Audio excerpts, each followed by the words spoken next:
Kan obaase, binaan nyaachise bishaan obaase. Kafana miidhagaa kana kophee isa gaggaarii, dachee kana irratti kan nuudhaate umurii gaarii. Angamni waltajjii dursaan keenya waaqaa, arras walaloo koo maqaa isaanan saaqaa. Isa nagaan bulchee nagaan nu obaase, binaan nyaachise bishaan nu obaase. Kafana miidhagaa kophee isa gaggaarii, dachee kana irratti kan nuudhaate umurii. Isa bulchu bulu gurraacha ta'ee Soro mesi yo meson dua kan gadi. Isaan bararan ne miidhama katasaa harraan kan dhufe waaqaaf galatasaa. Hirmaachuu kan dhufe dhagee waamichaa nagaan sin gaafadha akkuma gaafichaa jalqaban dubbisa hojjetaa baankichaa hirmaachuu dhuftanii kana jirtan hundaa utuun addan baasne saxinnaa guddaa teessuma gajjellaa warra gara gubbaa abbootii gurguddaa ijoollee warra durbaa aartii qilxu qaarraa hunda xiyyaafata dubbisaa sooressaa nagaa sin gaafata.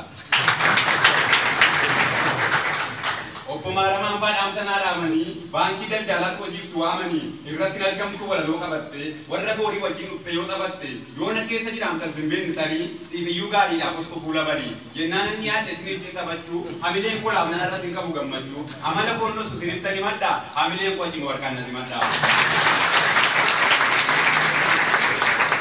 Gaafuma walalu waltajjii qabadhee hiriin nama godha kokkolfee taphadhee jechoota miidhaguu miira namaa kaasu afaan koo saaqadhee arrabaa yoon baasu wanta xixiqqatan nama keessaa badaa wanta xixiqqatan nama keessaa badaa inni bo'uun kolfaa kan gadhu gammada. Tokko lama jedhee mootummaan jalqabee hawaasi aanichaas baay'ee dadhabee kun kan kooti jedhee hundi murteeffatee yoo qabaate kennee dhabuun fixeeffatee waa'ee biyya isaatii gad taa'ee qoratee hondoomee hojjete hunduu seetaa horatee namoota hedduutti lammummaan dhagaamee kun warra moo eebbasaa labsiidhaa gorwaamee gara fuulduraatti sitti jabaadhaa mee warri gammaddan ofii maqeessanii familiyoon ilaadhaa. Uummata gaafataa koorii murkisiisee misoomuu jedhee dirqisiisee toora tooraan galchee gaaffii dhiyeeffatee hundeesse baankii isaa kunoo gamoo miidheeffatee aanoleen ollaayyuu waa'ee itti odeessaa qilxuqaarraa mandii baaboo jaarsoo keessaa waan biraan beekanii misoomaa farreedu gamtaadhaan jiraatu maal akkan bareedu. Biyya koorii kana rakkoon tokko jiru deemsaaf fageenya isaa sodaan biraan jiru ajam nageenya isaa hattuu keessaa baaftanii kan nama saraftu silaa dangaa miti siyaasaan garaftu shiftaaf ka shalabbeen hin jirtu barattu ambulee argeera iddoon kaan dinqiidha maal gooriin goldaadha kan keessan dinqiidha. Wanta salphaa miti baankii hundeeffachuun hojii gabbifachuu dharraa liqeeffachuun qusannoo amaraadha waan qaban geeffachuun baasii galmaleedhaan duraan kan miidhoome lammii hedduu irra qusatee dhoome.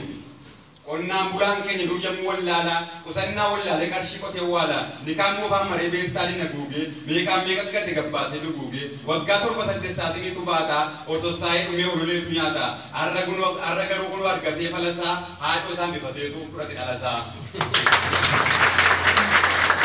Hojjetaan baankiilee akka baratanii yeroo isaan ta'anii iddoo qabatanii qirsii mataa isaanii silaa kana reedaa kookkisaanii jiru hunduma bareedaa ilmi godhanii sochii kana Ilmi godhanii suufii karaa baataa amma isaanii ga'a warri baadhaaf baataa.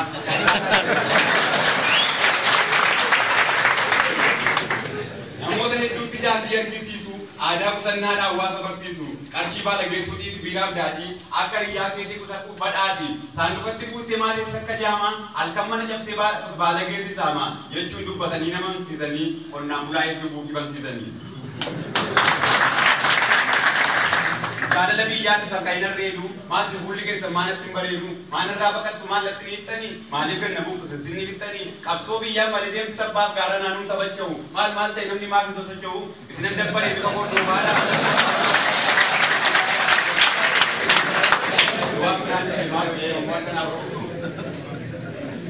Anaartii keessanii kolfaa tattaafadhaa maaressa socho'amee ol qabadhaa megala gaggalaanii waliin dudubbadhaa kaan kottaa dhoofsaa kaan dhungadhaa kaan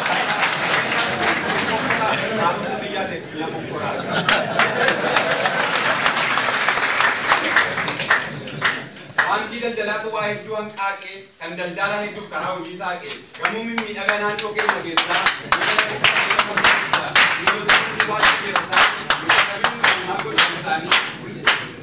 Bamsa waan baay'een bisa dooyin biqilaa isaa yoo maraatu fayyisa. Baankii daldalatu waa hedduun qaaqee kan daldala hedduun karaa hojii saaqee gamoo mimmiidhagaa biyya keenya keessaa jala boqotan nama qabbaneessa jennuusi mandii waachoo yeroo isaanii dubbatamee dhumu maal godhu kan isaanii bunni birrii bamsaayii waan baay'ee hambisa yoo inni filaasaa hin Horii kana jira jedhu gurbaan firan keenya bifa isaan beenu dur maqaa isaa dhageenya waashaa shorii dhufee dhagaa bubuqqise konkolaataa lamaan dhufee nu dubbise mannaa fashaa suutaan abbaa yeroo isaati gooti biyya horii tokko masfiinta adda isaati qaxxeenaa adda isaati.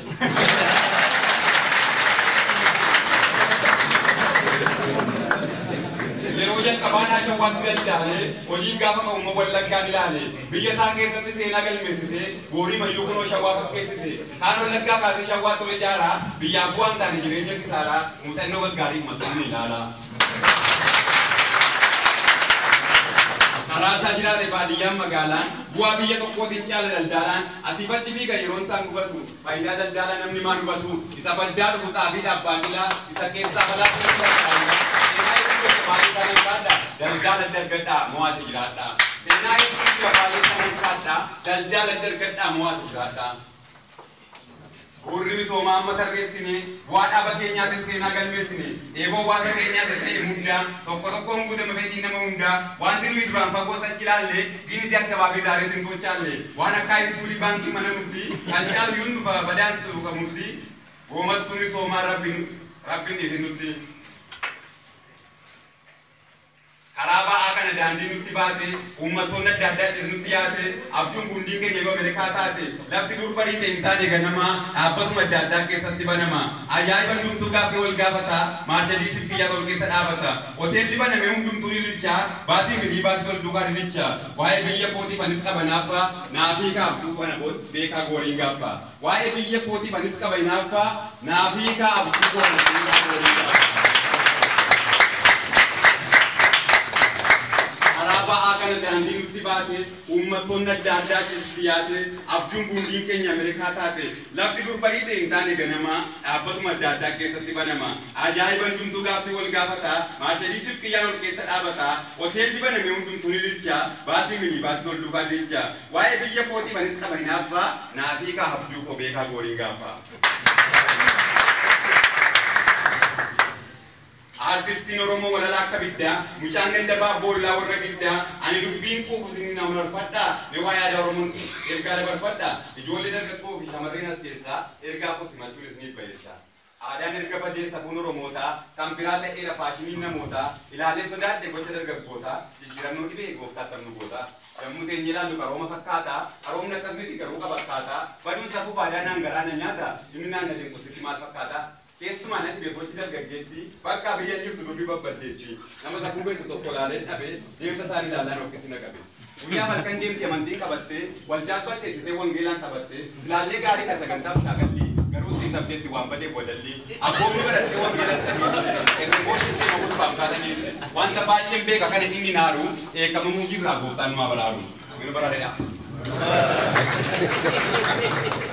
Duraan waldaa keessaa saba tajaajilaa teellaa isaa qorannaan ennaaf sagaagilaa dhugaa sobaan makee olii gadi hunkuree akka midhaan kanatti wal keessa bulbulee mana dabaa jira gurbaan gaafichaa kunoo kana fide dhukkuba barichaa ogeessi isaan jiru mee dhibbaan qorichaa ayidoon nu garuu eeggadhaabichaa. Yommuu aadaan jiru jireenyi guddaadha baay'ee kabajama mirgi abbaa baadha silaa nama dinqa ulfinni gaa'idha yommuu isaan arrabsan abbiyyuu waa'idha boo kana kee qalee dhuga geessa abbaan gurbaa ollaa bira waametu eebbisa abbaan durbaa kana faa fakkaata aadaan duraan darbee amma kana keessaa borca kabbaan argee. Yommuu ture aadaan buna qalaa jedhanii sirbukaan sirba masqalaa oloree baay'atee bineensi daggalaa nyaatanii dhuguudha ganamaaf galgalaa quufaaf eebbade guyyoom deebi'ee galaa bakkeetti wal waamu tootoo qalatanii maabariin irra xaraa naqatanii lafis binaan kenna kakkammaa bolqiidhaa itittuuf qoriin kun hombisaa bolqiidhaa booka dabaddabu dammi dhoqqeedhuma cululuqaa yaa'u maddii warqeedhuma. Yommuu arbaasaa roobu rayyeessaa qotu yoo dubbiin jiraate gaaddisa boqotu ilmi safuu baree abbaasaa fawwaata bara kana garuu gowwummaa fakkaata kanaaf kufi badeessaa waan ni ilaatu guyyaa balkan waamu waaqayyo nan waatu tasayyuu nagarreen bara akkas jabaatu binaan kun bayyaan shebirrii sadii taate ijoolleen Oromoo misoomatti yaate. Aadaan akka galu eenyuun baana biyyootee daabboo mugeeraa saajam nyaatan cootee minaan xinnoo funnaan gomisaatti galchuu dhoqqeen maraganii keessa buusa tolchuu daa'imni quufanii bukkee isaa maggaluu bolqanii irraa galagalu aadaan hirkisaa galtu murcee quba qabattee caabetaan biyyaa bannaan kunoon achi nutti taphatte. suuraadhaan Oromoo fokkisaa bareechaa dhaala waliin gateetu badduma qajeelchaa daa'imni beeloftu isa dhaale suuraa firoomni erga badee buurrii oboo cooraa dubartoota baay'eetu dhirsa dhabee jooraa.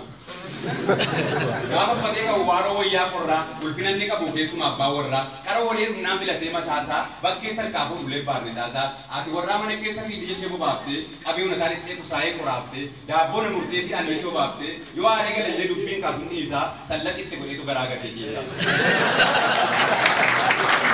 Malte inna laata tarii gara boodaa waa tokko na dinka dubbii akka boodaa dargaggeessi badee hundi isaa ol ilaalee karoora isaa dhiisee kaayyoo isaa ol ilaalee dhiirummaa isaa mormanii deema isaa dhaataa waan harkika booyyee qoonqoo isaatti nyaata kanatu na dinkeessitti maal fakkaata. Durbis kennaa waaqa saala ishee uffattee dhiira fakkeessu beema surree kan uffattee miiniin tokko jirtu jilbaa warraatee lakkii dhiirri tole galee hin jabaatee. Garuu fudhiisanii waaqayyoon eekama mallattoon akkasii siniifu maalimaa gutota maaliimoo kun akka dhaddeedhima. Egaa wala loko bola butan keessa kan maqaa gombeen dargaggoo sooressaa ammas irraa akkasiin booddee wala garraa sinaa eebbisu waaqayyo waaqarraa.